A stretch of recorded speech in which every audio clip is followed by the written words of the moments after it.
Muy buenas noches. El Departamento de Enfermedades Pulmonares Intersticiales les agradece la participación en este segundo webinar del año.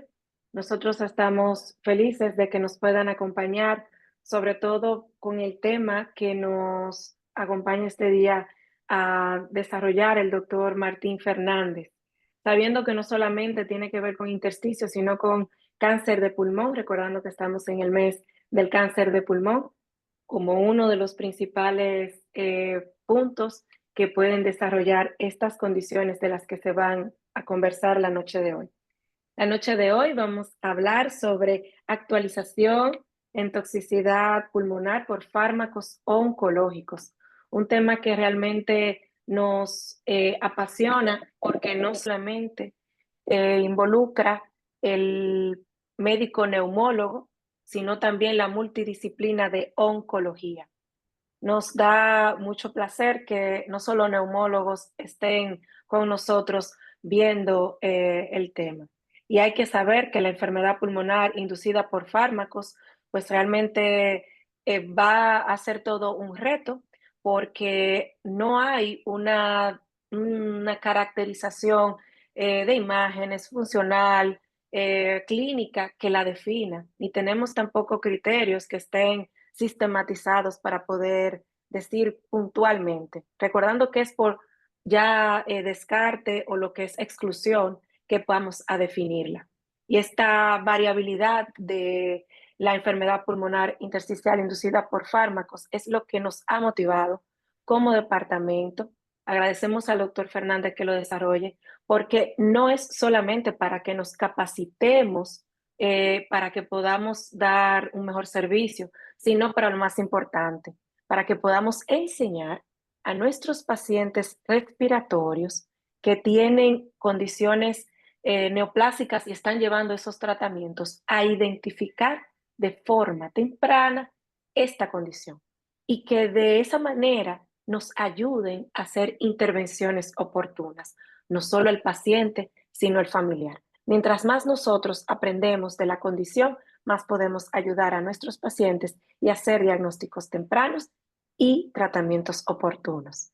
Damos la bienvenida al doctor Martín Fernández, quien fue pasado director del Departamento de Enfermedad Pulmonar Intersticiales, neumólogo especialista de la sección de enfermedades de pulmonares intersticiales del Hospital de Rehabilitación Respiratorio María Ferrer. Gracias, doctor. Hola, Santiago. Estamos todos aquí acompañándonos. Vamos a darle la bienvenida a los presentes y dejar el escenario al doctor Martín para que nos acompañe. Martín. Hola, buenas noches Esther, Santiago, buenas noches a todos. Gracias por la invitación y les damos la bienvenida a este último webinar del departamento del año. Esperemos que estemos a la altura. Les voy a pedir si por favor me confirman que comparto la pantalla y la ven bien. Sí, se ve bien. Sí, bueno, muy bien, perfecto. Entonces, un poquitito para comenzar. Como ya me introdujeron, yo soy el doctor Martín Fernández. Estos son mis conflictos de interés en el tema que nos trata hoy, que nos va a hablar de toxicidad pulmonar por fármacos oncológicos en las enfermedades intersticiales. Entonces, un poquitito la agenda de este webinario va a ser enfocada en 4 puntos cardinales. El primero va a ser cuál es el enfoque inicial de las enfermedades intersticiales asociadas a fármacos, que lo van a conocer en inglés como enfermedad pulmonar inducida por drogas, ¿sí? Pero nosotros en castellano le ponemos este nombre que es EPF. Vamos a hablar de los factores del riesgo que tienen los pacientes de desarrollar toxicidad pulmonar por estas drogas. Les voy a introducir a la clasificación del sistema de graduación o scoring de toxicidad pulmonar por drogas oncológicas. Y finalmente vamos a hablar del abordaje diagnóstico y terapéutico. Les vamos a brindar algunos ejemplos de mi práctica cotidiana. Un poquitito para comenzar, el enfoque inicial. Recuerden que desde hace un par de años ya hay nuevas terapias oncológicas, dentro de los cuales está incluida la inmunoterapia, que se han convertido en estándares de atención en la medicina oncológica. Y por ende, esta enfermedad pulmonar intersticial inducida por fármacos, conocida como EPF o Drug Induced ILD en inglés, es un subconjunto de enfermedades pulmonares intersticiales que resultan de la exposición a algún tipo de fármaco. cada vez se utilizan más estos fármacos de control, en particular la inmunoterapia o las drogas que se conocen como inhibidores de checkpoint, y la incidencia de esta toxicidad inmunitaria en general para estos fármacos va a seguir aumentando, por lo cual este webinario les da un poco de pautas de conocimiento de los efectos adversos de esta medicación, que es fundamental para un diagnóstico y para un tratamiento precoz. Aun si esta toxicidad inducida por fármacos no es el efecto adverso más frecuente de estas drogas, es uno de los más críticos, ya que puede poner en riesgo la vida de nuestros pacientes. Entonces, como decía Esther al principio, sabiamente, en realidad estas toxicidades por fármacos son difíciles de identificar y por ende de manejar. No hay un estudio actualmente disponible sobre cómo tenemos que hacer para hacer un seguimiento de pacientes, y en líneas generales todas las guías que pueden ver son retrospectivas y limitadas en tamaños muestrales, y hay una ausencia de pauta específica que ustedes pueden buscar en la bibliografía relacionada con la terapia oncológica. Y yo les comentaba que esto es uno de los eventos más críticos, más allá de que no sea el más frecuente. Para que ustedes se den idea, dentro del espectro de las enfermedades pulmonares intersticiales, la enfermedad pulmonar intersticial inducida por fármacos representa entre el 3 y el 5% de todos los casos de enfermedad pulmonar intersticial. Entonces, habrán visto que dentro de nuestros capítulos de enfermedades intersticiales, algunos que son de enfermedades huérfanas. Bueno, yo creo que la toxicidad inducida por fármacos ya deja de ser huérfana, ya que tiene una incidencia bastante importante. Y no solamente eso, sino que va a haber una multiplicación de fármacos que están potencialmente asociados y en particular cuando se combinan mutuamente. Una de las cosas más importantes cuando uno trabaja en toxicidad pulmonar inducida por fármacos es que tiene que trabajar en equipo. Y los que hacemos enfermedad intersticial estamos muy acostumbrados a trabajar en equipos interdisciplinarios, ya sea para diagnóstico y para tratamiento. ¿Por qué es importante? Porque no hay una clara directriz sobre el manejo de estos pacientes y es necesario trabajar en conjunto, sobre todo con los oncólogos, que no es un área que nosotros habitualmente estemos acostumbrados a tratar, pero sí estamos acostumbrados a tratar con imagenólogos, con broncoscopistas, pero los oncólogos acá son una pata fundamental en nuestro abordaje interdisciplinario. Para que se den una idea, yo no me dedico a enfermedades oncológicas, pero es importante conocer el espectro de fármacos, digamos, oncológicos. Este, por ejemplo, es un resumen pequeño desde el año pasado hasta este año, solamente de medicamentos oncológicos para cáncer de pulmón, no células pequeñas. Entonces, esto tienen que multiplicarlo para cada órgano de nuestro cuerpo que tiene enfermedades oncológicas. La cantidad de fármacos que uno puede tener en el listado es extremadamente enorme, son imposibles de memorizar, y no solamente eso, sino que salen nuevos cada semana o cada mes, y a su vez están combinados, no solamente como monoterapia. Entonces es muy importante también la combinación entre estos medicamentos. Entonces, para eso yo les recomiendo la plataforma Neumotox. La plataforma Neumotox es una plataforma que se utiliza como referencia para averiguar qué droga específica tiene una toxicidad respiratoria relacionada con su administración. Esto es importante porque se van a llevar sorpresas, sobre todo con fármacos que no piensan que puede llegar a tener toxicidad pulmonar y sí la tienen. ¿Sí? En general, los agentes antineoplásicos son la causa principal de la enfermedad pulmonar inducida por fármacos, más que un antirreumático o incluso un antiarrítmico como la amiodarona o antibióticos. ¿Está bien? Y lo más importante, y esto es algo que tienen que tomar en consideración, es que el riesgo de toxicidad pulmonar inducida por fármacos se incrementa cuando los fármacos se usan en combinación. Y en algunos casos puede depender de la dosis administrada. Van a encontrar que hay un ranking de toxicidad donde la bleomicina y el everolimus son los que están en mayor incidencia de enfermedad intersticial inducida por drogas, pero hay distintas terapias dirigidas y en particular me quiero referir después a los inhibidores de checkpoint, que son lo que es la inmunoterapia. Entonces, si bien la tasa de prevalencia de estas toxicidades es menor, la tasa de mortalidad o letalidad es muy importante según el diferente fármaco. ¿Cuál es la patogénesis de la toxicidad pulmonar inducida por estos fármacos oncológicos? No se conoce precisamente, pero sí se puede diseñar que hay dos tipos de hipótesis. Una hipótesis que nos habla de un efecto inmunológico, que es directamente se modifican los aptenos de las proteínas residentes y eso genera complejos inmunitarios antígeno-anticuerpo y da una respuesta inflamatoria, o tiene un efecto tóxico directo sobre células endoteliales y epiteliales y eso genera una alveolitis linfocitaria. Ahora bien, de- el diagnóstico de esta toxicidad es por exclusión. Y una de las asociaciones más importantes, así como por ejemplo, para que ustedes me entiendan, en neumonitis por hipersensibilidad es el interrogatorio y descubrir un antígeno de exposición, en toxicidad pulmonar inducida por fármacos es la temporalidad. Es importantísimo correlacionar la asociación temporal del fármaco con la enfermedad. Puede ser hiperaguda, aguda, subaguda y crónica, por eso puede desarrollarse desde días hacia meses después de la administración de nuestro fármaco, pero en líneas generales la gran mayoría de los efectos adversos ocurren dentro del primer bimestre y hasta el año del tratamiento. En particular, el primer bimestre para los inhibidores de checkpoint inmunitario, que sería la inmunoterapia. Ahora bien, ¿cuáles son los pacientes que tienen mayor riesgo de desarrollar toxicidad pulmonar por fármacos oncológicos? En particular van a ver que hay riesgos mayores, que son pacientes tabaquistas y que tengan algún tipo de enfermedad pulmonar preexistente. En particular, enfermedad pulmonar intersticial, en particular fibrosis pulmonar idiopática, enfermedad pulmonar obstructiva crónica y bronquiectasias. El otro es que haya tenido algún daño pulmonar previo por drogas, ¿sí? O en una enfermedad oncológica avanzada. Y fíjense que yo remarqué otros factores de riesgo que es eh, ancianidad o edad adulta, sexo masculino, o sea que es bien parecido a lo que es el arquetipo de la fibrosis pulmonar idiopática, la presencia de radioterapia torácica previa o una enfermedad oncológica subyacente principalmente a nivel pulmonar. ¿Sí? Entonces, eso es una de las cosas, de los factores de riesgo más importantes que uno puede priorizar. ¿Qué hacemos nosotros desde el punto de vista de prevención? Hay que intentar trabajar en equipo con los que hacen medicina interna y con los oncólogos para la búsqueda rutinaria de algún tipo de trastorno respiratorio previo al inicio de un tratamiento dirigido. Y por eso es importante trabajar en equipo.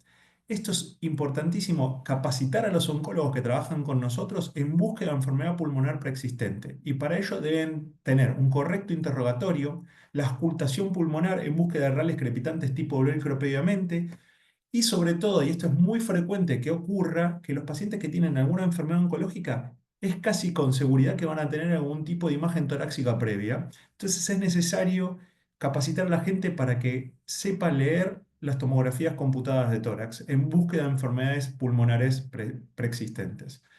Si bien hablamos nosotros siempre del mundo de las enfermedades intersticiales, la enfermedad pulmonar obstructiva crónica es muy frecuente en Latinoamérica. Los distintos estudios de prevalencia de EPOC varían de entre el 7 al 19% de nuestra población latinoamericana.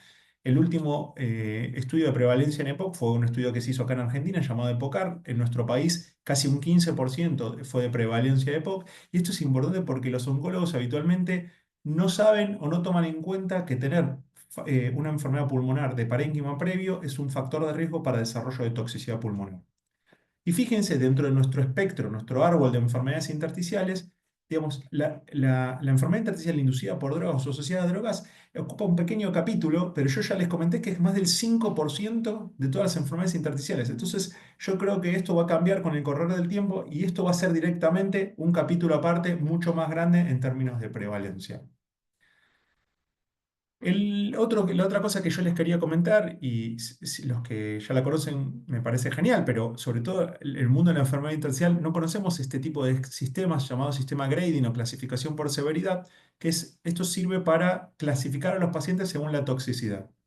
Se clasifican 4 grados: grado 1 leve, grado 2 moderado, grado 3 severo y grado 4 es muy severo con riesgo de vida. En particular, el grado 1, que se llama grado leve, es un paciente completamente asintomático con algún hallazgo imagenológico. En cambio, 2, un paciente grado 2 moderado que tiene algún leve síntoma respiratorio que no le afecta la calidad de vida. Piensen, nosotros en el mundo de enfermedades intersticiales no estamos acostumbrados a esto. Grado 3, severo, que es un síntoma que empeora la calidad de vida y limita nuestra actividad diaria, con potencial requerimiento de internación y oxígeno. Y el grado 4 es aquel que es severo, con hospitalización, en particular en una unidad de cuidados críticos, con eventual requerimiento de asistencia respiratoria mecánica. Esto es importante, el score de grading, porque este score nos va a permitir después orientarnos en cuanto al tratamiento de esta toxicidad. Ahora bien, vamos a hablar un poquitito sobre este abordaje terapéutico y diagnóstico y algunos ejemplos que es, creo, lo más importante. Las distintas formas de presentación clínica lamentablemente son similares a cualquier patología respiratoria, son difíciles de distinguir de cualquier afectación pulmonar o incluso otras relacionadas con el tratamiento de alguien que tiene enfermedad oncológica, como puede ser una infección, un síndrome anémico, sarcopenia, de acondicionamiento físico, ¿sí? Es muy importante la ocultación, por eso normalmente las personas que lo van a ocultar no vamos a ser nosotros, van a ser los oncólogos o los médicos de una sala de emergencias o los médicos de atención primaria. Por eso es importante la capacitación de los rales crepitantes y rales velcro y ni hablar de la oximetría de pulso. En cuanto a las imágenes, van a encontrar una variedad muy importante de formas de presentación. Van a encontrar opacidades en vidrio deslustrado, pueden encontrar áreas de consolidación que pueden ser perfectamente compatibles con neumonía en organización. Pueden encontrar reticulaciones y bronquiectasias por tracción que puedan ser homogéneas bilaterales, que esto puede ser compatible con una neumonía intersticial no específica. Pueden encontrar nodulillos centrilobulillares que sean compatibles con una hipersensibilidad. Pueden encontrar daño alveolar difuso. Y esto es muy importante porque cuando uno presenta este tipo de imágenes en un paciente oncológico o inmunodeprimido, en la cabeza de aquel que lo recibe, normalmente los diagnósticos diferenciales son primero que el paciente haya progresado a nivel de su enfermedad, eso en inglés es PD, que es Progression Disease, que tenga infección pulmonar, que tenga tromboembolismo pulmonar, sobre todo en los casos que tienen gran disneo de saturación, en aquellos pacientes que han recibido radioterapia externa, pensar en neumonitis actínica o edema agudo de pulmón. Entonces, estos son los principales diagnósticos diferenciales que también son muy prevalentes y debemos tomar en consideración y por ende vamos a tener que descartar. Yo les había comentado el sistema grading que el grado 1 son pacientes asintomáticos y esto en enfermedad intersticial inducida por drogas, hasta uno de cada tres pacientes con enfermedad intersticial inducida por fármacos suele ser asintomático y el diagnóstico es incidental en pacientes que le hacen una evidencia radiológica, en particular una tomografía de tórax, y entonces nos lo llegan a nuestra consulta luego de que le hicieron una imagen. Por eso es importante que cualquier paciente que tenga algún síntoma respiratorio asociado debe sospechar el fármaco que está recibiendo y pensar en toxicidad pulmonar inducida por fármacos más allá de los diagnósticos previos que yo les mencioné que no sean de enfermedad intersticial. Esto no estamos tan acostumbrados nosotros en el mundo de la enfermedad intersticial, ¿sí? ¿Qué analíticas debemos pedir o capacitar al personal de guardia o comunicarnos con la gente que lo recibe en el sistema de emergencias? Obviamente el examen de laboratorio general, digamos, marcadores inflamatorios. Se suele adicionar un dosaje de procalcitonina como búsqueda de diagnóstico infeccioso. Obviamente un análisis microbiológico exhaustivo que va desde cultivos de puto, orina, hemocultivos, hoy por hoy hisopados nasofaringios y si fuera necesario fibrobroncoscopía con lavado broncoalveolar y cepillado protegido, y eso nos va a permitir adicionar nuevas herramientas de diagnóstico, como son el análisis genómico de los cultivos, técnicas de reacción de polimerasa en cadena, para intentar detectar los distintos patógenos microbiológicos que pueden hacer diagnóstico diferencial de nuestras manifestaciones pulmonares. El paciente, nos preguntan, ¿se debe hacer pruebas funcionales respiratorias? La respuesta es sí. La espirometría y la difusión de monóxido de carbono son herramientas muy utilizadas para la evaluación de esos pacientes con sospecha de enfermedad pulmonar intersticial por fármacos. Se deben hacer tan pronto se sospeche y se deben repetir periódicamente para monitorear la mejoría o el empeoramiento de nuestro tratamiento. Obviamente, en enfermedad pulmonar intersticial inducida por drogas es muy similar a las otras enfermedades intersticiales donde van a mostrar un patrón espirométrico que sugiere la restricción con eventual alteración de nuestro intercambio gaseoso, pero lo único que nos va a decir es una foto del momento en donde estamos, ¿sí? Pero esto es muy importante. Yo les comentaba que el sistema de grading iba 1, 2, 3 y 4, donde la fase 1 es asintomática, la fase 2 es tener mínimos síntomas que afectan la calidad de vida, pero 3 y 4 ya son síntomas que afectan seriamente o que requieren internación con riesgo de vida. Las pruebas funcionales están contraindicadas en la fase aguda a partir del grado 3, es decir, cualquier paciente que requiera oxigenoterapia por toxicidad se deben posponer hasta que preferiblemente haya mejoría, que eso es la diferencia de nosotros, que nosotros normalmente las hacemos en enfermedad intersticial general. Debemos trabajar en equipo con los endoscopistas, en particular de manera temprana, porque el diagnóstico de toxicidad pulmonar por drogas es de exclusión. Debemos excluir el resto de las causas y para eso es fundamental excluir la infección. En particular, si el paciente amerita o lo tolera, debemos hacer lavado broncoalveolar. En líneas generales, en función de qué patente imagenológica nosotros tengamos, no es lo mismo tener nodulillos centrilobulares en árbol en brote que, por ejemplo, tener consolidación o nódulos. Entonces, por ejemplo, en función de cada patente vamos a hacer o solo lavado broncoalveolar o vamos a utilizar la biopsia transbronquial o la criobiopsia para ayudar a hacer diagnósticos diferenciales. Recuerden que es muy frecuente que haya progresión tumoral, infecciones hematógenas, digamos, y otros diagnósticos diferenciales, ¿sí? Básicamente, las cirugías nosotros no las recomendamos y cualquier tipo de esta instrumentación invasiva se debe discutir en un equipo multidisciplinario que todo el mundo conoce en enfermedad pulmonar intersticial, pero que los oncólogos no están tan acostumbrados a trabajar. Bueno, ¿por qué volvemos a este sistema de grading o clasificación de severidad? Porque vamos a hablar de los ejemplos y cómo los vamos a tratar. Entonces yo le voy a dar un par de ejemplos cada uno de cada sistema grading. Este es un primer caso de una mujer de 61 años, que es paciente de mi consultorio, que tiene antecedentes de melanoma y tiene exposición a nivolumab, es un inhibidor de checkpoint. Y la señora hace los controles rutinarios con su oncóloga y le encuentra esta tomografía totalmente asintomático. Como ustedes podrán ver, van a ver que tiene áreas con tendencia a la consolidación, que tiene un halo de vidrio esmerilado, digamos, periférico, que esto constituye el signo del halo, e incluso tiene, si se fijan, un halo inverso, signo importante que uno hace pensar que puede llegar a ser neumonía en organización, es decir, un área de vidrio ilustrado central con un área de consolidación periférica. Y si se fijan, es heterogéneo, es parcheado y es bilateral. Cuando uno ve esto, es muy importante excluir un montón de patologías que están asociadas. Por eso es la importancia de todos los estudios complementarios y trabajo en equipo que yo les dije previamente. Es necesario descartar, por ejemplo, pedir imágenes previas, es necesario hacer el interrogatorio del paciente, examen físico exhaustivo en búsqueda de signos o síntomas de enfermedad de tejido conectivo subyacente, estar en trabajo en equipo con los endoscopistas para la posibilidad de hacer una fibrobroncoscopía con VAL y biopsia transbronquial en búsqueda, por un lado, de patógenos infecciosos, en búsqueda de progresión tumoral o en búsqueda de histopatología que nos permita saber si esto realmente se trata de toxicidad pulmonar por fármacos. Solamente vamos a poner el sello de toxicidad por exclusión.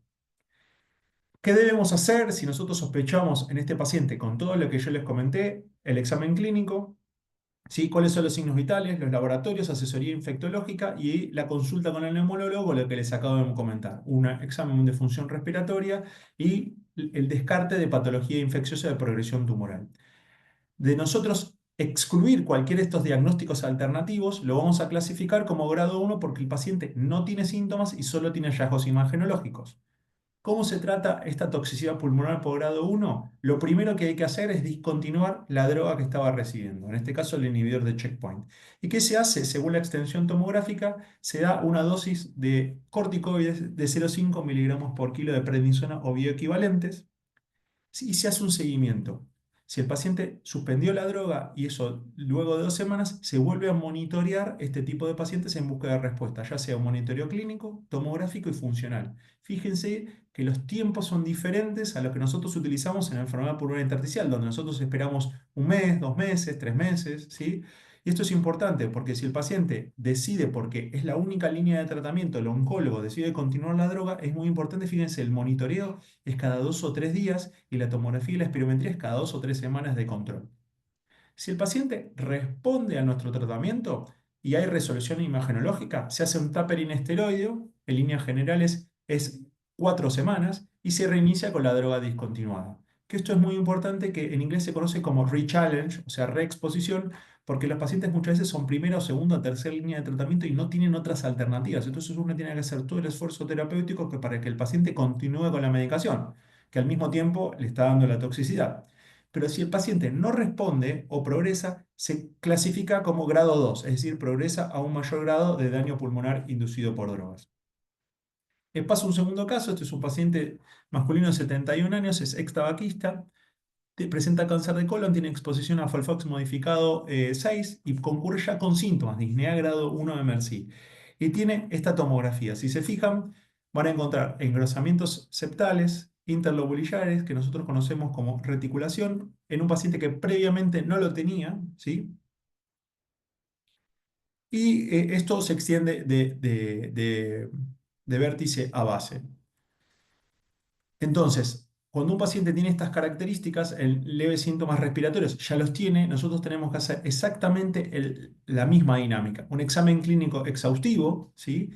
Compromiso de síntomas, examen físico y signos vitales, y básicamente tiene que hacer el diagnóstico imagenológico, es decir, el laboratorio con todos los parámetros que hablamos de inflamación, la asesoría infectológica para búsqueda de patógenos microbiológicos y la consulta para evaluar tanto la espirometría, función pulmonar y del SO si lo hubiera, con fibrobroncoscopia o con VAL.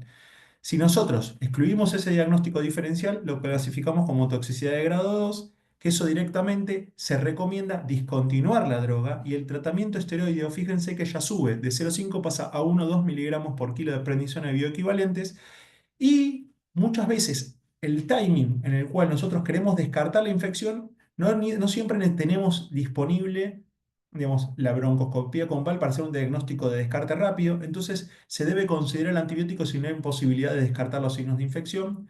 Y fíjense que el seguimiento es directamente una consulta con el neumólogo, con espirometría y difusión, tomografía y controles cada 3 a 5 días. Si el paciente tiene una respuesta favorable, se hace un tapering esteroideo durante 4 a 6 semanas, es decir, pasa de 4 a 6 semanas el tapering esteroideo y hay que discutir con el oncólogo el riesgo y beneficio de reexposición a la droga discontinuada. Esto es muy importante por esto que les estaba comentando de que muchas veces es la única línea de tratamiento. Si el paciente no responde o progresa luego de 3 a 5 días de iniciar el tratamiento, tenemos que seguir el algoritmo hacia el grado 3. ¿Sí? En cambio, por ejemplo, otro caso de exposición, este es un paciente de 69 años masculino, fíjense, cáncer de piel, melanoma metastásico, tenía antecedentes de toxicidad previa y el esquema de inmunoterapia es una combinación de nivolumab y pilimumab. La exposición, fíjense, disnea grado 3, MRC, de 7 días y síndrome febril y saturación 90%. Cuando uno ve esta tomografía y ve que si bien tiene alguna alteración periférica, ve áreas de aumento de la atenuación compatibles con consolidación con broncograma aéreo, incluso con derrame pleural, uno lo primero que piensa es básicamente que este paciente con fiebre y disnea está teniendo algún tipo de infección. Entonces es muy importante seguir el algoritmo que yo les mencioné previamente. Ahora un paciente que tiene estos síntomas es un paciente que en líneas generales requiere internación y potenciales requerimientos de la extensión tomográfica. Entonces fíjense, el algoritmo clínico es exactamente el mismo, historia clínica, examen físico, interrogatorio. El diagnóstico diferencial nuevamente es el mismo, las analíticas y la consulta con el neumólogo es exactamente la misma. Debemos excluir otro proceso y este grado de toxicidad ya es un grado 3 que todo paciente con grado 3 debe ser hospitalizado. En este momento yo les había comentado que la espirometría debe suspenderse hasta que el paciente esté estable. En líneas generales, el grado 2 refractario o el grado 3 requiere obligatoriamente internación. La suspensión permanente de la droga, es decir, estos pacientes no pueden ser reexpuestos a la droga, es decir, no tienen rechallenge, directamente uno habla con el oncólogo y estos pacientes tienen la cancelación de esta droga, no, para su reexposición, directamente pueden requerir prednisona o bolos de metilprednisolona, obviamente considerar antibióticos si hay riesgo de infección, y básicamente el seguimiento es exactamente similar al que yo les dije, funcional cuando el paciente se recupera, imágenes tomográficas, y fíjense que el tapering esteroideo, si llega a resolver, es decir, volvería a grado 1, es de 8 a 12 semanas de tratamiento inmunosupresor. Pero estos pacientes no pueden ser reexpuestos a la droga. Si la enfermedad es refractaria, directamente se pueden considerar otros medicamentos alternativos. Nosotros en particular, por una cuestión de disponibilidad, micofenolato mofetil o gamma globulina. ¿Sí? Pero también van a encontrar en la literatura, que son las guías europeas de enfermedad oncológica, se llaman guías ESMO, el infliximab y el tocilizumab como mecanismo antiinflamatorio ante una enfermedad que no responde a los pulsos. Este, por ejemplo, es el mismo paciente antes y después de ese proceso. Como podrán ver, digamos, esto fue toxicidad y fue 1 o 2 miligramos por kilo día de metilprednisola y luego tapering a 12 semanas. Con esto es muy importante porque van a tener que discutir quizás con gente que esté en áreas de internación o unidades de cuidados críticos porque seguramente van a cubrir patógenos infecciosos y está bien que los cubran, pero su trabajo es trabajar en equipo donde va a haber muchos integrantes, digamos, intentando opinar y la idea es dirigir y ordenar. Y por último, este caso es un masculino de 64 años, cáncer de pulmón. Yo ya les comentaba que el cáncer de pulmón ya es un factor de riesgo, EPOC, es decir, ya tiene factores de riesgo para desarrollar. El esquema es pembrolizumab en tercer ciclo y tiene progresión de disnea grado 1 a grado 4 con una desaturación severa y regular mecánica ventilatoria y un síndrome febril. Podrán ver en la tomografía que si bien tiene algunas imágenes que tiene imágenes nodulares o pseudonodulares múltiples, que da la impresión de que parecen ser enfermedad oncológica, tiene por sobreagregado áreas de aumento de la atenuación, algunas de vidrio esmerilado, otras que tienen la tendencia a coalescer, algunas áreas de atrapamiento aéreo. Entonces es muy difícil decir cuánto de esto es de progresión pulmonar, cuánto es de edema agudo de pulmón, cuánto es de distrés, cuánto puede ser una infección viral, ¿sí? Entonces, el paciente que tiene estas características debe ser internado en un área de cuidados críticos. El examen clínico es exactamente similar al que nosotros dijimos previamente. Debe ser igualmente las analíticas y la asesoría infectológica y la consulta con el neumólogo. Hay que evaluar si este paciente requiere o no ventilación mecánica. Y acá es un drama muy importante porque muchos pacientes, para excluir una infección, uno tiene que hacer una endoscopía. Y muchas veces, si llega a hacer una endoscopía en este tipo de pacientes, lo va a llevar a la ventilación mecánica. Entonces, son decisiones que son muy difíciles de tomar sobre la marcha, en particular, digamos, a estos pacientes. Si nosotros podemos de alguna manera excluir cualquier tipo de diagnóstico alternativo, lo tratamos como toxicidad grado 4. Obviamente, al igual que el grado 3, debe ser hospitalizados. La suspensión es permanente de la droga. El tratamiento esteroideo, fíjense que es 2 miligramos kilogramo día de metilprednisolona o directamente pulsos de solumedrol o metilprednisolona por 3 a 5 días. Y las consultas periódicas con nosotros. Si el paciente puede resolver la hipoxia, también el taper en esteroides a 12 semanas. Y si la enfermedad es refractaria, debemos considerar lo mismo que enfermedad refractaria de grado 3: micofenolato mofetil, gamoglobulina endovenosa o tocilizumab o infliximab. Esto es muy importante porque estos pacientes son pacientes que realmente apuran y son riesgo de vida y son decisiones muy difíciles de tomar, en particular cuando tienen consolidaciones y están tan graves. A pesar del tratamiento antibiótico, hacerles pulso de solumedrol, a más de uno nos tiembla la mano, digamos, sobre el inmunosuprimirlo severamente en el medio de si pensamos que era una infección. Este, por ejemplo, es el paciente antes y después de los pulsos de solumedrol y de los corticoides a 12 semanas. Como habrán visto, ha podido limpiar la gran mayoría de las opacidades, ha quedado con enfermedad remanente y, como habrán visto, tiene las imágenes nodulares múltiples que yo les mencioné que presentaba previamente. Esto les voy a comentar, son fármacos que en particular para cáncer de mama. Esta es una combinación que se llama moléculas conjugadas, también llamadas ADC, que se llama trastuzumab deruxtecan, que es para el cáncer de mama metastásico en segunda, tercera línea. Y nosotros en Argentina trabajamos con la Asociación Argentina de Oncología para empezar a capacitar a la gente sobre la toxicidad pulmonar inducida por fármacos y el mundo de la enfermedad intersticial, y trabajar en equipo con los oncólogos.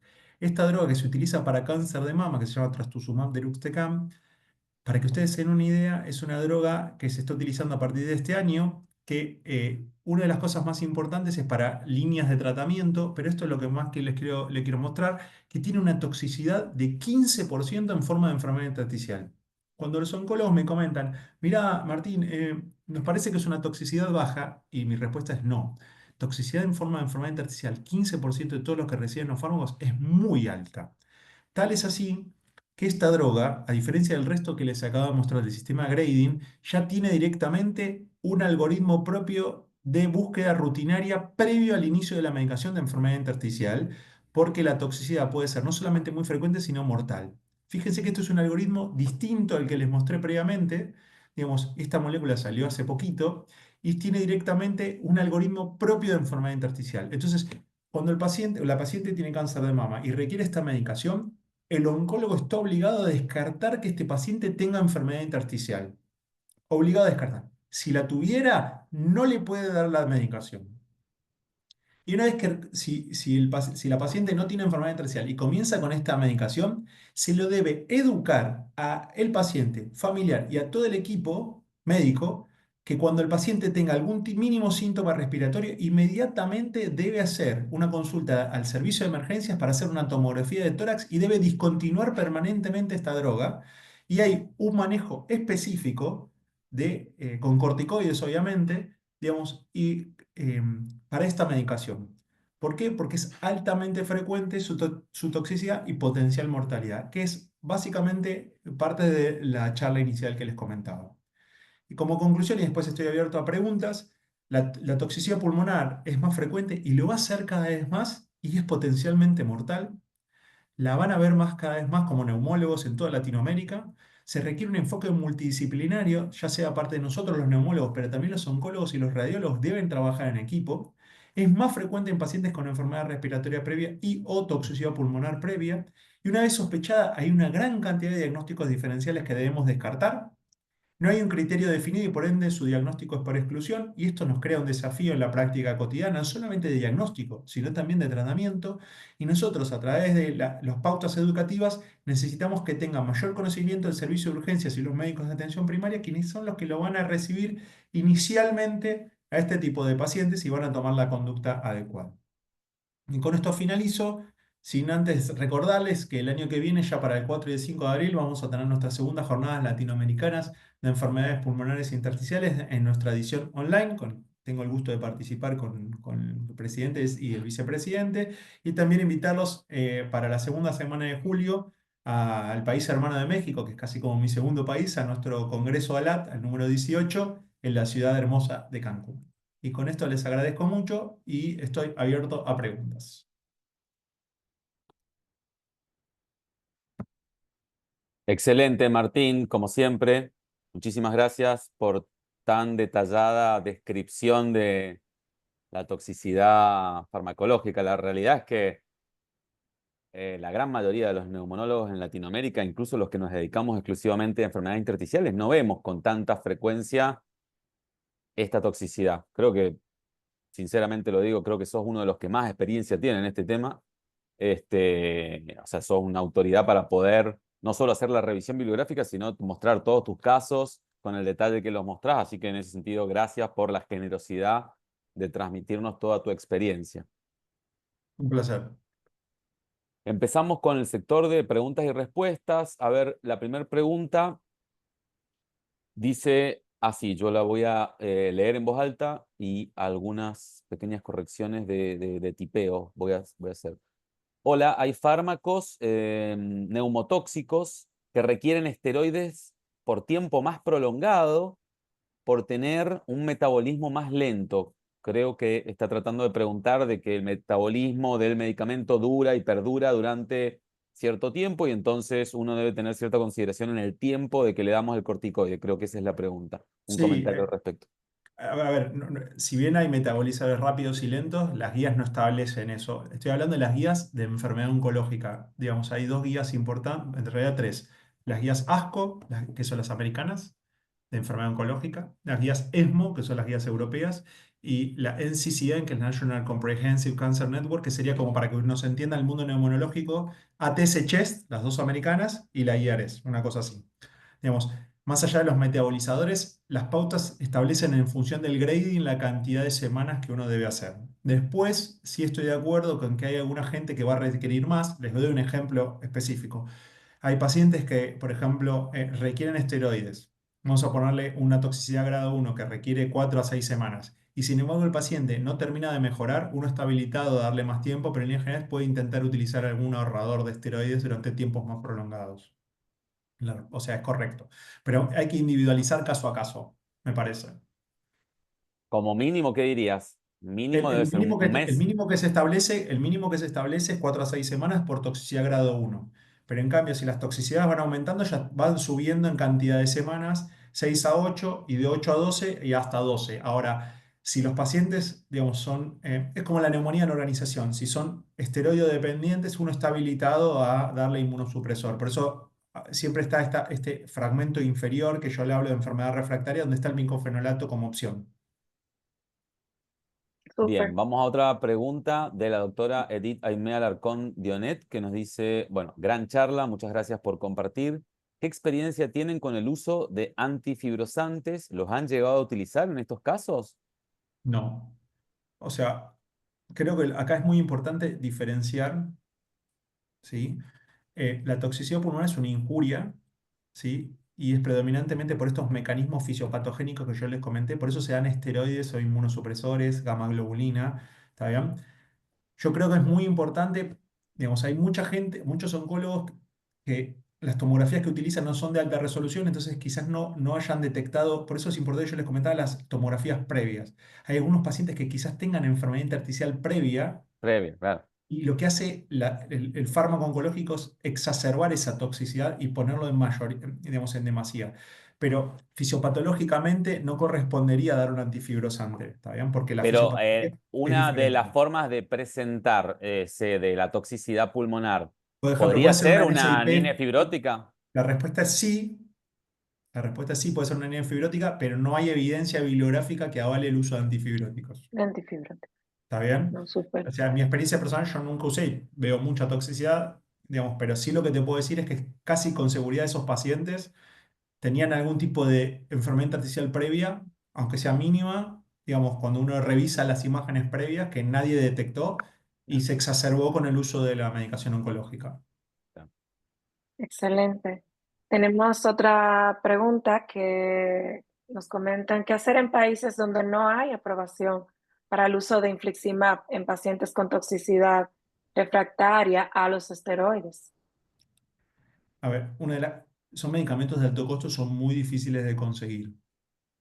Entonces, por eso hay opciones que te ponen en las guías que son, digamos, aparte, miclofenato es una opción, la gamma-globulina es otra opción, Correcto. digamos, el tocilizumab es otra opción, digamos, que son más allá del infliximab, que yo entiendo las limitaciones en cada caso. Acá también existen, digamos, es muy difícil conseguir en tiempo y en forma adecuado para cada paciente. La respuesta es correcta, sí, es difícil. Muy difícil. Y en el lavado broncoalveolar, ¿qué esperas encontrar ante la decisión de realizarlo? A ver, el lavado broncoalveolar no es para confirmar un diagnóstico, sino para excluir infección, básicamente. O sea, Correcto. eso es lo que uno recomienda. Salvo que la patente tomográfica sea árbol en brote o tipo neumonitis por hipersensibilidad no fibrótica o consolidación con broncograma aéreo o consolidación sin broncograma aéreo que uno sospecha progresión de enfermedad, ahí sí tomar en cuenta la decisión de hacer una biopsia transbronquial que eso por eso es muy importante trabajar en equipo con el broncoscopista, porque en función de qué patente tenga tomográfica, uno va a pedir más o menos estudios endoscópicos. Hará más o menos profundidad, digamos, pero la variedad de formas de presentación obliga a que no a todo el mundo se haga el mismo estudio de la Correcto. misma manera. Bien. Bueno, acá esta creo que te pega directo en el corazón, Martín, esta pregunta. Ajá. Sí, A sí. ver. Dice, ¿cuál es el papel y Evidencia. la evidencia que conoce de la rehabilitación pulmonar en la toxicidad pulmonar por medicamentos oncológicos? Sí, no sé quién la hizo, pero el que la hizo o me quiere mucho o me conoce, Ah, ya se ganó mi corazón. Pero no, la respuesta es la siguiente. Digamos, hay pacientes que tienen una toxicidad que es, digamos, que es rápidamente reversible y esos pacientes en líneas generales, digamos, uno se da cuenta que no tienen afección severa, sobre todo los grado 1 que son anormalidades radiográficas, o sea, imagenológicas sin compromiso de calidad de vida, digamos, o poco compromiso funcional, en líneas generales con tratamiento esteroide revierten y tienen una vida activa y se recomienda actividad física. Pero yo creo que digamos, si yo te pudiese hacer una recomendación, todo paciente que tenga algún tipo de compromiso pulmonar de cualquier índole, sea toxicidad pulmonar por droga, sea enfermedad intersticial fibrótica, sea EPOC, sea bronquiectasia, sea FQ, debiera ir a un programa de rehabilitación respiratoria. Ni hablar que si estos pacientes tienen enfermedad pulmonar preexistente, más aún los mandaría. Digamos, no van a encontrar trabajos sobre una subpoblación específica de pacientes con toxicidad pulmonar por drogas, pero por ejemplo, yo a mis pacientes, a todos, casi todos los mando a rehabilitación salvo que tengan una vida muy proactiva, digamos que tengan mucho autocontrol, los mando a todos a rehabilitación. Se hacen espirometrías al inicio y se hacen espirometrías control, como yo les mencioné, mucho más frecuentes que las que hacemos nosotros como enfermedad intersticial pura, digamos. ¿Está bien? Sobre todo las primeras etapas de la toxicidad. muy bien. Dice por aquí Miriam Talavera que su consulta es si en los casos de EPI por fármacos tiene algún sentido la desensibilización a la droga causal. Está muy bien la pregunta. Un saludo Ah, para Miriam bueno. de Paraguay. No, mirá, digamos, el rechallenge de la droga es, digamos, grado 1 se puede hacer, grado 2 debe discutirse con el oncólogo, porque la toxicidad es como acumulativa, es como un tatuaje, ¿sí? Una vez que el paciente desarrolló toxicidad, digamos, una de las cosas que los oncólogos quieren evitar en este tipo de inmunoterapia o de terapia oncológica es evitar el uso de esteroides porque disminuye la efectividad del fármaco oncológico. O sea, el esteroide disminuye la efectividad de estos fármacos. Entonces quieren evitar a toda costa los esteroides. Si el paciente tiene una toxicidad grado 2, es decir, que no requirió internación, pero tuvo algún síntoma, eso debe ser discutido con el oncólogo, pros y contras de volverlo a exponer. En líneas generales uno intenta hacerlo, pero si tiene una nueva toxicidad ya lo suspende. En cambio, grado 3 es contraindicado, o sea, ya los oncólogos saben que no lo pueden volver a indicar. Quiero aclarar acá que digamos, la toxicidad por fármacos, digamos, nosotros porque nos dedicamos a pulmón y nos gusta el mundo de las enfermedades intersticiales, pero las toxicidades son múltiples, cutánea, endocrina, gastrointestinal, digamos, hay toxicidades de todo tipo. Entonces, muchas veces el oncólogo tiene que trabajar con muchos especialistas al mismo tiempo, ¿está bien? Pero sí, no hay Bueno, una desensibilización a la droga. Es solamente rechallenge con un monitoreo estricto. hay muchos mensajes de felicitaciones, así que también hay que mencionarlos. Dice, Eh, muchas gracias, Martín, un ejemplo a seguir en docencia, felicitaciones, te ponen. Después te ponen, excelente ponencia. En República Dominicana vemos muchos casos de toxicidad pulmonar por paclitaxel, ujú. para comentar. Después, otro comentario dice, ¿qué tipo de experiencia y qué recomendaciones tiene en función de los pacientes con enfermedad metastásica pulmonar o con primario de pulmón expuesto a inmunoterapia para descartar progresión versus la neumonitis? Perfecto. A No, no, ver, está bien. Digamos, el desafío más importante es saber si es progresión de enfermedad o no, porque eso al oncólogo también le cambia.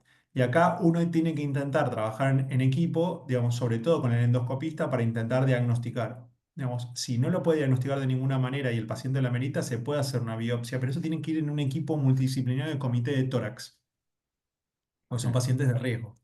Pero lo más importante es, para el oncólogo, de excluir progresión de enfermedad es fundamental también. Entonces, por eso muchas veces, en función de qué tipo de patente tomográfica tenga, uno sospecha más o menos la progresión de enfermedad. Cuando uno ve reticulación, cuando uno ve consolidación con broncograma aéreo, cuando uno ve halo o halo invertido, no está pensando tanto en progresión que como por ejemplo imágenes nodulares o pseudonodulares, pero más de una vez uno se puede llevar una sorpresa. Por eso es importante discutir estas cosas en equipo. Digamos, lo que hacemos este tipo también de abordaje, necesitas un diálogo fluido con el endoscopista para saber, el endoscopista tiene que saber mucho de imágenes, porque tiene que interpretar lo mismo que nosotros. Nosotros tenemos que ser claros con qué le pedimos y por qué lo pedimos. Entonces nosotros en las órdenes escribimos qué necesitamos, qué buscamos descartar y por qué. bien, después, por ejemplo, otra pregunta de la doctora Lucía Viola. Dice, ¿busca otras causas de enfermedad intersticial en pacientes ¿Se cortó? oncológicos? Por O ejemplo, se, por ejemplo, autoinmunidad pone.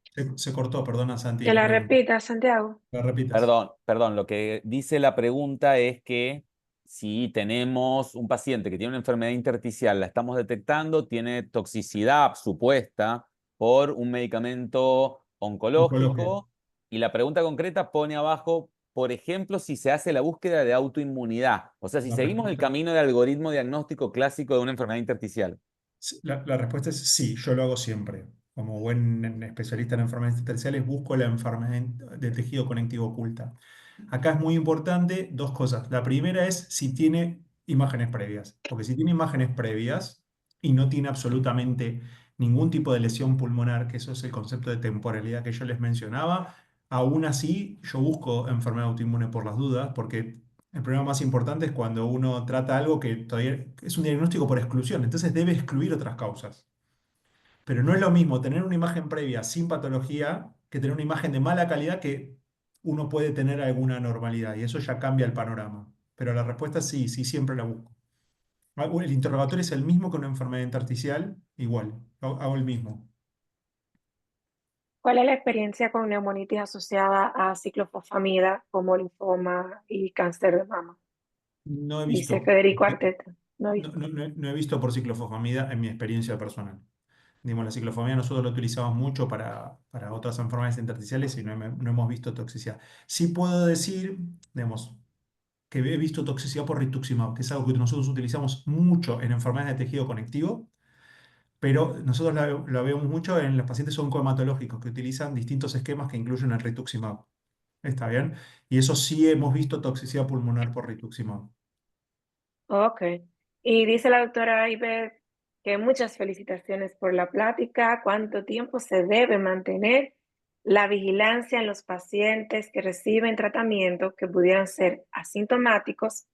Si se recomendaría realizar prueba de función respiratoria Screening, y no digamos. esperar un screening y no esperar a un control tomográfico. Buenísimo. El único que van a encontrar en la bibliografía mundial hasta hoy es esta nueva molécula que yo les comenté del cáncer de mama de segunda a De tercera mama. línea que salió este año.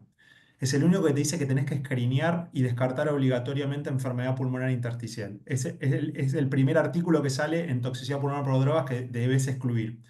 Ahora, en la práctica cotidiana, los pacientes que hacen controles oncológicos los hacen cada 3 meses en líneas generales con los oncólogos y los oncólogos utilizan mucho los estudios por imágenes que incluyen pantomografías, tomografía de cerebro, cuello, tórax, abdomen y pelvis, digamos, y normalmente hacen muchos controles.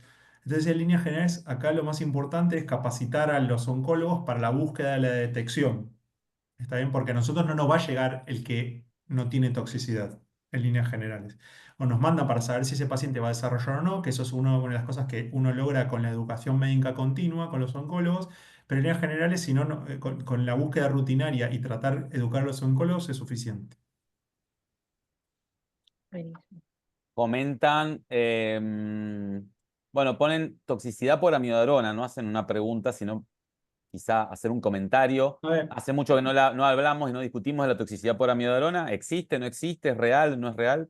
mira, no es un tema puntual a revisar ahora porque es una droga antigua, hay muchos medicamentos alternativos para eso. Digamos, ya se sabe que da enfermedad intersticial, ya se sabe que da, pero digamos, no están los algoritmos actuales que yo le comenté, ya prácticamente nosotros no se utiliza y no se ve, quizás en Latinoamérica se utiliza en algunos lugares, digamos, pero digamos, es diferente el grado de toxicidad que dan, requieren dosis acumulativas, periodos prolongados, es diferente. Sí, es Y un en ese algoritmo diferente. sentido, y en ese Diferente que le acabo de sentido, decir de drogas oncológicas, digamos, que es el tema de hoy. yodo radioactivo, dice alguien por aquí, en ese sentido, yodo radioactivo. Yodo radioactivo, Dice no, alguien, sí. no he visto como para comentar o para expedirme en el tema, pero puedo averiguar. Ok. Hay una pregunta que me parece relevante que es, dice, buenas noches, muy buena presentación. Mi pregunta es, ¿cómo diferenciar toxicidad pulmonar versus linfangitis carcinomatosa? Está muy bien la pregunta. Digamos, tomográficamente yo puedo ayudarlos un poquitito. La linfangitis carcinomatosa lo que va a tener de características es un engrosamiento septal interlobulillar de características regulares, irregulares o nodulares y característicamente es asimétrico, es decir, lo van a encontrar en un sector del pulmón que bilateralmente no lo van a tener. Algo que puede dar engrosamientos septales interlobulillares de características regulares, pero normalmente no son nodulares y son bivasales, puede ser la insuficiencia cardíaca. Pero cuando es unilateral y en un solo sector, eso suele ser compatible con la linfangitis carcinomatosa. En líneas generales no es la patente que se ve de toxicidad pulmonar. Así que en ese sentido, la linfangitis se nota, es muy fácil de reconocer tomográficamente. ¿Sí? Eso cada vez se viene informando más en los estudios de imágenes. ¿Qué experiencia tienen los pacientes que desarrollan fibrosis pulmonar con uso de inhibidores de tirosinasa o tercera generación, específicamente con osimetinib? A ver, digamos, yo no diría fibrosis pulmonar, o sea, hablaría de toxicidad pulmonar inducida por drogas. Por En drogas. algunos tienen patentes fibróticas. En los que tienen patentes fibróticas, uno debe hablar con los oncólogos que esa patente fibrótica no va a mejorar. ¿Está bien? Tengo muchos pacientes que en Correcto. lugar de ser patentes inflamatorias, digamos, tienen patentes ya con, digamos, con engrosamientos septales y reticulación y dilataciones bronquiales y bronquiolares. Digamos, y uno sabe que ese paciente no va a mejorar, o sea, uno le puede dar si tiene algunas cosas agudas agregadas, pero esos pacientes no van a mejorar la funcionalidad pulmonar y esos son los pacientes que uno habitualmente ya se los queda porque son como secuelados. Entonces, uno lo que hace es intenta sacarlos de la droga que les está causando el daño y lo que les va a generar es intentar mejorar la calidad de vida, que esos son los pacientes que comentaba con las preguntas de calidad de vida, rehabilitación, si requiere oxígeno, seguimiento estricto, que esos ya son pacientes que nosotros vamos a ver como un daño pulmonar irreversible intersticial. Pero en líneas generales no tiene ese comportamiento, digamos, progresivo normalmente como nosotros lo conocemos en enfermedad pulmonar intersticial de otro origen, tipo hipersensibilidad o enfermedad de tejido conectivo. ¿Está bien? Si uno no les pone la droga, es poco probable que siga progresando, salvo que tenga otra enfermedad subyacente que nosotros no sabíamos. ¿Está bien? El doctor Tato Penisoto de Argentina dice, muy buena charla, Martín. En los pacientes con inmunoterapia y compromiso pulmonar, en donde se duda si es por infección o por la inmunoterapia, ¿existe algún criterio en el lavado broncoalveolar, como por ejemplo el porcentaje de linfocitos, para confirmar el daño por la droga? A ver, un saludo para Tato y para Corrientes, en Argentina. A ver, el lavado bronquial es de exclusión de infección, pero ustedes van a encontrar en la bibliografía que si uno hace un recuento celular diferencial de ese lavado broncoalveolar y eso da linfocitosis, tiene una mejor respuesta a la inmunosupresión y uno infiere que es por toxicidad. O sea que podría ser una herramienta adicional de buena tasa de respuesta a la inmunosupresión, al esteroide, que eso habla del mecanismo fisiopatogénico que yo les comenté previamente de antígeno anticuerpo inflamatorio. Bien, otra Ok, dice de... Sí, sí, adelante, Esther. no, tranquilo, dale. La doctora Gabriela Santana dice, hola, excelente charla. ¿Has tenido experiencia con reexposición al fármaco? ¿Cómo les ha ido a estos pacientes? Vos lo mencionabas en la presentación. Grado 1, grado 2, discutir el re-challenge que yo les comentaba. En líneas generales uno tiene mucho miedo, sobre todo grado 2. Entonces se discute individualizado cada paciente con el oncólogo. Muchas veces son gente joven, que es la única línea de tratamiento, y se hace una reexposición y el monitoreo es mucho más cercano. Debo decir que en algunos pacientes le ha ido bien y otros no tanto. Entonces, uno lo que hace es, en cuanto empieza a tener daño pulmonar o algún síntoma, uno no espera, no los deja, ya está, ya lo suspende. O sea, no tiene que esperar demasiado, ¿está bien? Pero eso se hace caso a caso. Pero o sea, vas a encontrar que es de decisión individual. Uno por guías, grado 1, grado 2, está habilitado al re-challenge, pero recuerden que haber tenido una toxicidad previa es un factor de riesgo para una futura toxicidad. En particular si es la misma droga. Por eso la pregunta de Miriam Talavera de Paraguay era, no hay desensibilización a la droga, porque esto no es el mismo componente, no es un componente de atopía. ¿Verdad? Dice el doctor Federico, si la neumonitis fulminante por pembrolizumab, si ha visto casos, ha tenido experiencia. No he visto, no he visto, o sea, he visto muy poca gente con algún caso hiperagudo, digamos, y en líneas generales es muy difícil. Los casos hiperagudos es como cualquier distrés respiratorio, y si uno no tiene diagnóstico, ¿quién le va a poner? No hay un diagnóstico histológico que uno pueda decir esto es toxicidad pulmonar por una droga, que eso es lo más difícil de todo. Entonces, cualquier paciente hiperagudo, uno se va a quedar con el mal sabor de boca de que no va a poder correctamente hacer el diagnóstico. Es algo que hasta ahora, hoy, no puedo dar una respuesta porque no la hay, y para mí es uno de los escenarios más difíciles que hay.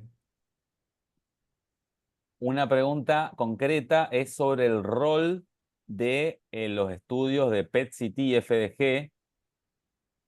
La pregunta dice así, en oncología muchas veces nos auxiliamos de imágenes metabólicas para evaluar la progresión, pero no siempre se puede hacer el PET-CT de inmediato.